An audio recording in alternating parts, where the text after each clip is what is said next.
Last week on A Closer Look, we discussed what it would have been like for Rahab to have watched the Battle of Jericho unfold literally beneath her window. And as we continue to study, the Battle of Jericho takes place.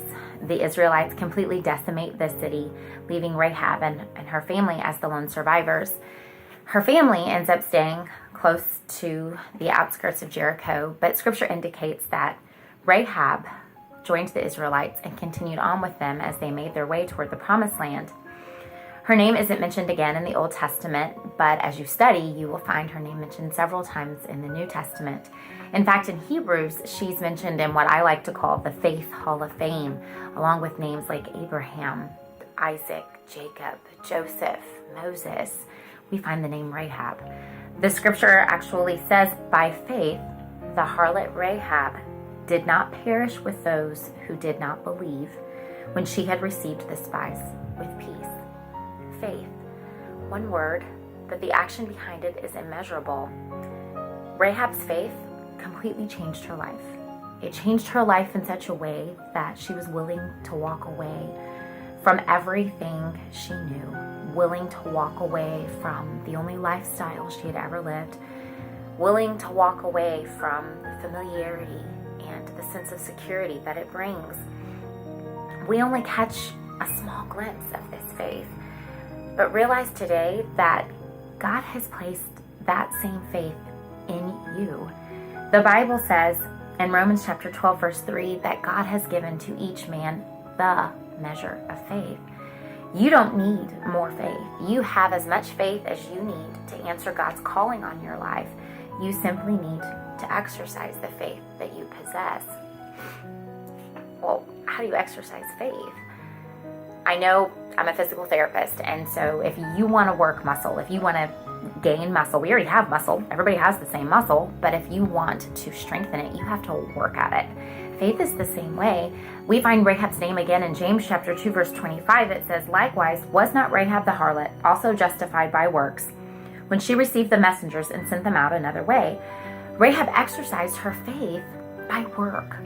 And we have to do the same thing, because the next verse tells us that faith without works is dead. You know, I know this scripture, and there's been many times when I've had to call it to mind and remember that, you know, I don't need to let fear that I don't have enough or that I'm not good enough keep me from stepping out on faith, because God is going to meet me there. I wrote about this recently in an article about our adoption, when I stopped and tried to think what our lives would be like now if we would have said no. You know, we don't have the right house, or we don't have enough money, or the situation in life is not exactly perfect.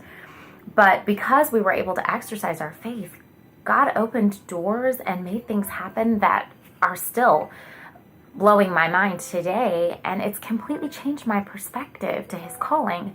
You know, instead of looking at a situation and thinking, okay, in order for me to say yes to this, I have to have this and this and this and this done, or I need this and this and this. But instead I look at it and say, okay, what am I going to be missing if I say no right now? You know, like Peter, who stepped out of a boat to walk on water and meet Jesus. I just need to be willing to step out and then keep my eyes on Him. I just have to exercise my faith by doing the work that God sets before me. Do not allow the past, the present, or the future, or the unknown to guide you. Hebrews 11:6 instructs that without faith it is impossible to please Him.